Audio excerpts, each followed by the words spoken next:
যারা যারা এমন এমন সম্পর্কের ভিতরে ছিল না কেন, যে শুধুমাত্র আপনার থেকে খালি নিতে ছিল, আর একদিন হঠাৎ করে এমন ধরনের অ্যাক্ট করে যে তুমি আবার আমার কবে সাহায্য করলা, তাদের গিল্ড হয়েছিল কোনো সময়?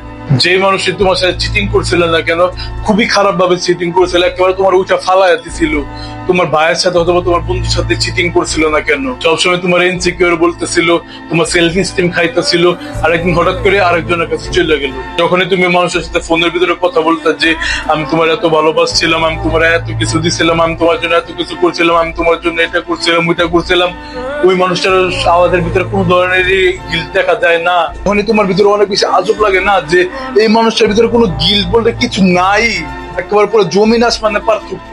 আমরা এখানে একটা পপুলেশনের কথা বলছি যাদের ভিতরে কোনো ধরনের কোনো গিল্ট থাকে না, কোনো ক্রাইম করতে গেলে কোনো গিল্ট থাকে না। তোমার সাথে যে ধোকাটা হয়েছে, যে বেইমানিটা হয়েছে, এটাও এক ধরনের হচ্ছে ক্রাইম, একটা ইমোশনাল ক্রাইম, একটা মরাল ক্রাইম। যে ভয়ঙ্কর বেইমানিটা, যে ধোকাটা তোমার সাথে হয়েছে, এটাও এক ধরনের অ্যাবিউজ ছিল তোমার সাথে। জাস্ট বিকজ এটা কোনো লিগাল রেপুটেশন নেই, কোনো ধরনের রেমেডি নেই, এটা মানে এটা তো না যে তোমার সাথে কোনো ধরনের ক্রাইম হয় নাই। ধোকা তো হয়েছে না তোমার সাথে, তাদের ভিতর কনসেপ্ট অফ গিল্ট বলতে কিছু এক্সিস্টই করে না, তাদের ভিতরে এমপ্যাথি বলতে কিছু এক্সিস্ট করে না, তাদের ভিতরে extreme selfishness, impulsive sensation seeking, ওইটার ভিতরে তারা ঢুকে আছে। এখানে কিছু এক্সাইটমেন্ট দেখলো, কিছু বেশি ভালোই দেখলো না কেন, তারা total impulsive short term pleasure continuous কিছুই হোক না কেন ওইখানেই চলে যাবে। তারা একটা ভালো লং টার্ম জিনিস থাক না কেন, তারা ওইটা তো আগুন লাগাই দিবে।